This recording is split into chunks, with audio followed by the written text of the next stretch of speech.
Hello everyone, আমি ভাস্কর। আজকে কথা বলবো যে সাকিব খান বস মেগাস্টারের মেগা পাওয়ার, এটাকেই বলে কিন্তু যে মেগাস্টারের মেগা পাওয়ার।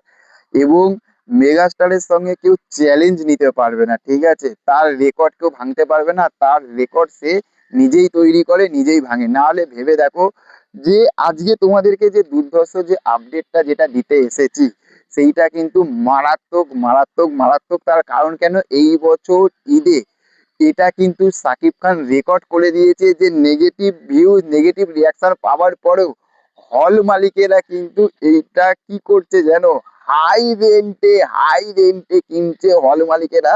এবং কত, সেটা 15 lakhs। 1 লাখ 2 লাখ 3 লাখ না, 15 lakhs। এই হাই রেন্টালে কিন্তু সাকিব খানের প্রিন্স ছবিটা কিন্তু বস হচ্ছে। তাহলে একটা জিনিস ভেবে দেখো, তোমরা জাস্ট একটা জিনিস ভেবে দেখো যে কেন বলবো না, কেন এই মানুষটাকে মেগাস্টার বলবো না। একটা অন্য কোনো ছবি যদি খারাপ রিয়াকশন পেতো না, সত্যি কথা বলতে এই রকম, তাহলে কিন্তু ছবিটার অবস্থাটা খারাপ হয়ে যেত। সিরিয়াসলি বলি, ছবিটা পুরো অবস্থাটা খারাপ হয়ে যেত।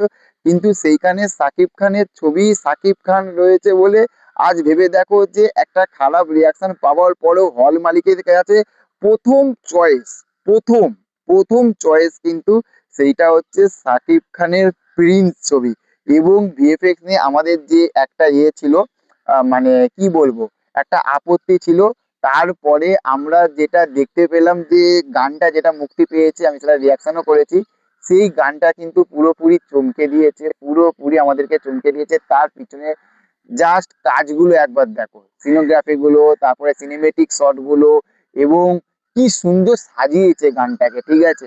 আমার বস দারুণ লেগেছে, দারুণ লেগেছে। এবং হাই রেন্টাল চলছে বস, এটাই হচ্ছে সাকিব খান। দেখো, আমরা সবাই জানি যে সাকিব খানের ছবি মানে কিছু রেকর্ড করবে, কিন্তু এই বছর যে এই রকম রেকর্ড করে দেবে এটা ভাবা যায়নি। ভাই মারাত্মক, পুরো উড়াধুরা লেগেছে, পুরোপুরি উড়াধুরা লেগেছে। তো চলো, দেখা হচ্ছে পরবর্তী ভিডিওতে। আর তোমাদের সবাইকে ঈদ মুবারক আগাম জানালাম। ভালো থাকবে। চ্যানেলে যারা যারা নতুন রয়েছে চ্যানেলটাকে সাবস্ক্রাইব করতে ভুলবে না। Tata, bye bye.